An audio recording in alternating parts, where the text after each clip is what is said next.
anak Miss? Alhamdulillah, luar biasa, Allahu Akbar. Oke, jumpa lagi dengan Miss Devi. Hari ini kita masih belajar daring ya, nah. Hari ini kita belajar tematik untuk mulai pembelajaran kita pada pagi hari ini agar mendapatkan keberkahan dari Allah Subhanahu wa taala. Marilah kita mengucapkan lafal basmalah dan doa sebelum belajar. Bismillahirrahmanirrahim. Rabbi zidni ilma warzuqni fahma wa amalan mutaqabbala. Amin ya rabbal alamin. Oke ya Bang Kakak, hari ini kita masuk tema 7 subtema 2, pembelajaran 3 dan 4.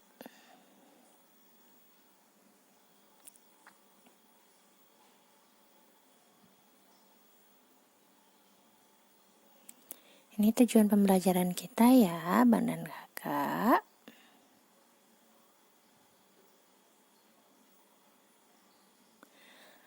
Nah, sesuai dengan Quran surah Al-Hujurat ayat 13 yang artinya, "Hai manusia, sesungguhnya kami menciptakan kamu dari seorang laki-laki dan seorang perempuan dan menjadikan kamu berbangsa-bangsa dan bersuku-suku supaya kamu saling kenal mengenal. Sesungguhnya orang yang paling mulia di antara kamu di sisi Allah adalah orang yang paling bertakwa di antara kamu." Nah, sesungguhnya Allah Maha mengetahui lagi Maha mengenal. Oke, open your book page 63. Nah, salah satu keragaman di Indonesia adalah keragaman rumah adat, ya kan? Kemarin kita juga sudah belajar tentang keragaman tarian daerah ya, kemudian keragaman lagu daerah. Nah, hari ini kita belajar tentang keragaman rumah adat. Nah, apa nama rumah adat di daerah kamu? Nah, kita masuk ke rumah adat suku Manggarai. Nah, jadi abang dan kakak, rumah adat suku Manggarai ini terletak di Kabupaten Manggarai, Flores Barat, Nusa Tenggara Timur. Nah, jadi di wilayah Kabupaten Manggarai ini terdapat sebuah kampung adat yang bernama Wairebo. Nah, jadi Wairebo ini terletak di sebuah lembah di barat daya Kota Ruteng. Nah, saat ini Wairebo itu menjadi tujuan wisata. Jadi terdapat 7 rumah adat di Manggarai. Nah, salah satunya yaitu rumah adat Gendang yang biasa disebut Mbaruniang. Nah, jadi rumah adat ini itu berbentuk seperti kerucut. Nah, seperti kerucut dengan ketinggian mencapai 15 meter. Jadi dinding-dinding rumahnya itu terbuat dari kayu dan juga bambu. Jadi bukan dari batu ya atau semen ya. Nah, kemudian atapnya ini diberi ijuk yang disebut unut. Nah, setiap bagian rumah itu direkatkan dengan menggunakan rotan dan tanpa paku sama sekali. Semoga kalau ada angin kencang rumah ini tidak rubuh ya, karena tidak kokoh ya kan, dindingnya itu tidak memakai batu. Nah, setiap lantai rumah Mbaruniang itu memiliki ruangan dengan fungsi yang berbeda-beda. Nah, jadi tingkat pertama itu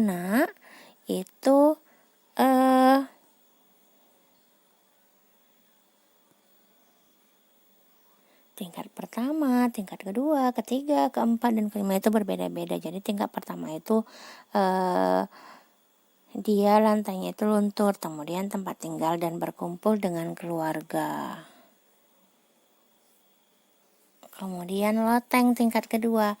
Nah, jadi tingkat kedua ini tempat menyimpan bahan makanan dan barang-barang sehari-hari. Kemudian tingkat ketiga itu dinamakan lentar, yaitu fungsinya untuk menyimpan benih-benih tanaman pangan seperti benih jagung, padi, dan kacang-kacangan. Kemudian abang dan kakak tingkat keempat itu dinamakan lemparai. Fungsinya itu untuk menyimpan bahan makanan apabila terjadi kekeringan. Tingkat kelima yaitu hekang kode, tempat sesajian persembahan kepada leluhur. Masya Allah ya, walaupun dia tidak terbuat dari semen dinding-dindingnya itu, namun ada sampai 5 tingkat dibuat dan masing-masing tingkat itu memiliki ruangan dan fungsi yang berbeda-beda. Nah, keragaman rumah adat di Indonesia. Keragaman suku bangsa juga berpengaruh terhadap bentuk rumah adat. Nah, jadi rumah adat itu umumnya dibangun untuk menyesuaikan kondisi bentang alam yang ada di wilayah setempat. Nah, jadi beberapa contoh rumah adat yaitu seperti rumah Aceh, rumah Krong Bade itu di daerah Aceh, kemudian rumah Balai Batak Toba itu ada di Sumatera Utara. Nah, jadi rumah adat ini tidak hanya unik, tetapi bentuk rumah adat juga mengandung makna dan simbol-simbol tertentu. Oke, ada 34 daerah ya nak berserta rumah adatnya. Nah, rumah adat Bayi Leo. Nah, jadi rumah adat Bayi Leo ini nak, itu merupakan rumah adat yang berasal dari Maluku Utara dan Kota Maluku, Provinsi Maluku Utara ya, dan Kota Maluku. Nah, kemudian keunikannya tidak memiliki sekat dan dinding serta ukuran yang besar. Kemudian dibangunnya ini tidak menggunakan paku abang dan kakak. Masya Allah ya, zaman dahulu ya. Oke abang dan kakak, selanjutnya itu ada rumah adat Tambi. Nah, jadi rumah adat Tambi ini berasal dari Sulawesi Tengah. Nah, jadi rumah adat Tambi ini memiliki keunikan, yaitu bentuknya ini seperti prisma segitiga. Namun ukurannya ini relatif kecil dibandingkan dengan rumah adat yang lain. Nah, kemudian anak tangganya ini berjumlah ganjil bagi penghuni rakyat biasa dan berjumlah genap bagi ketua adat atau tetua adatnya. Nah, jadi berbeda-beda ya nak. Jumlah anak tangganya bagi rakyat biasa dan juga bagi ketua adat. Oke, kemudian ada rumah adat Honai berasal dari Papua. Nah, jadi rumahnya ini berbentuk bulat atau seperti jamur ya, abang dan kakak ya. Dan atapnya itu terbuat dari ilalang atau jerami berbentuk kerucut. Nah, kemudian ada rumah adat Tongkonan. Ini berasal dari Sulawesi Selatan. Jadi di rumah adat ini itu ada pintu dan jendela dengan ukuran yang kecil. Agar apa? Untuk menghalau udara dingin yang masuk supaya rumah itu lebih hangat. Oke, kita masuk ke pembelajaran keempat ya, abang dan kakak. Nah, adakah keragaman budaya lain di Indonesia? Nah, ada, yaitu ragam pakaian adat daerah Indonesia. Nah, perbedaan kondisi geografis wilayah Indonesia itu sangat mendorong berkembangnya pakaian adat. Nah, jadi bagi bangsa Indonesia, pakaian adat ini merupakan salah satu kekayaan budaya. Jadi penduduk daerah kita itu biasa mengenakan pakaian adat dalam peringatan peristiwa atau acara-acara tertentu. Nah, jadi ada beberapa daerah pakaian adat itu dikelompokkan sesuai kedudukan atau status pemakaiannya dalam masyarakat. Contohnya pakaian raja, kepala suku, atau bangsawan itu berbeda dengan pakaian adat rakyat biasa. Nah, ini ada beberapa contoh pakaian adat. Ada ele balang yang berasal dari Aceh. Kemudian ada ulos, pakaian adat ulos yang berasal dari Sumatera Utara. Kemudian ada Aesan Gede, itu berasal dari Sumatera Selatan, dan lain sebagainya ya abang dan kakak. Nah, ini ada contoh pakaian adat Bali. Nah, jadi pakaian adat ini juga memiliki keunikan ya kan. Nah, jadi pakaian adat ini yang dikenakan oleh laki-laki dan perempuan itu terdiri dari kain tradisional disebut dengan kamen. Nah, jadi kain itu berbentuk simpul yang melambangkan pengabdian. Namun bagi Yang laki-laki itu memakai baju safari yang umumnya itu berwarna putih dilengkapi dengan ikat kepala ini yang disebut dengan udeng. Nah, jadi kalau untuk perempuan pakaian adatnya itu terdiri dari kain tradisional kamen, namun kainnya itu tidak dibentuk simpul.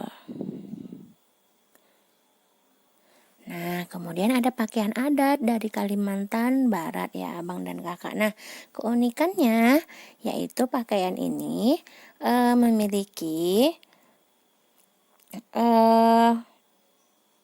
celana sepanjang lutut dan baju berbentuk rompi dengan motif khas suku Dayak. Nah, pakaian adat ini digunakan untuk laki-laki yang disebut dengan king baba.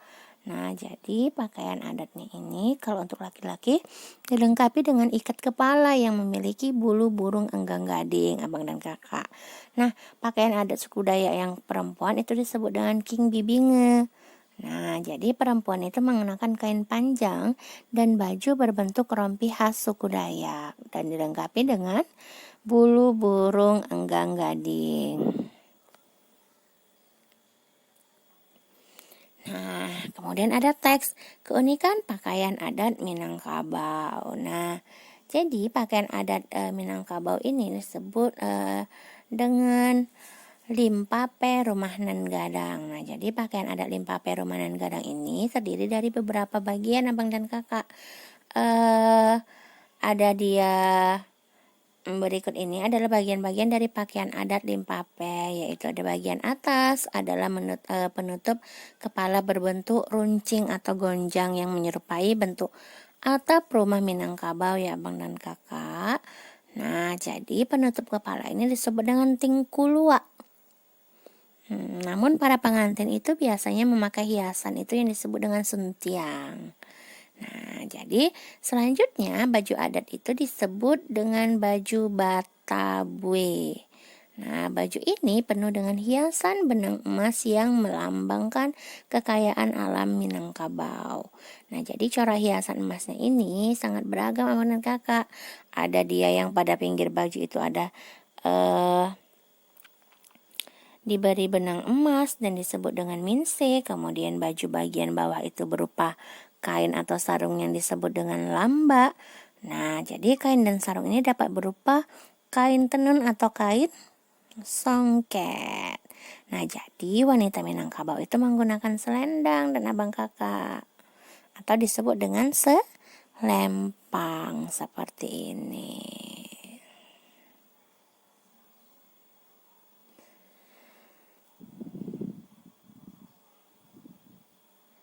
Oke, Miss ini punya latihan.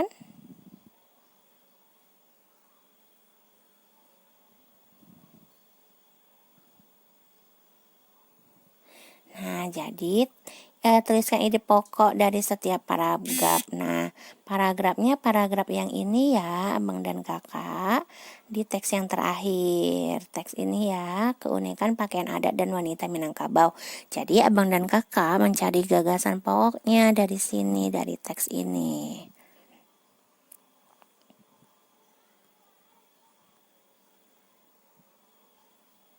Kemudian soal yang kedua, tuliskanlah keunikan masing-masing dari rumah dan pakaian adat yang ada di bawah ini.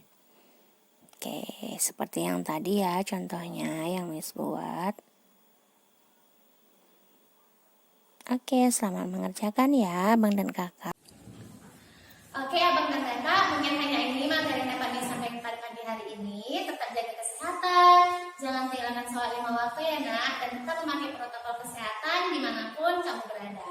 Oke, I think enough for today. Let's say adalah Alhamdulillah.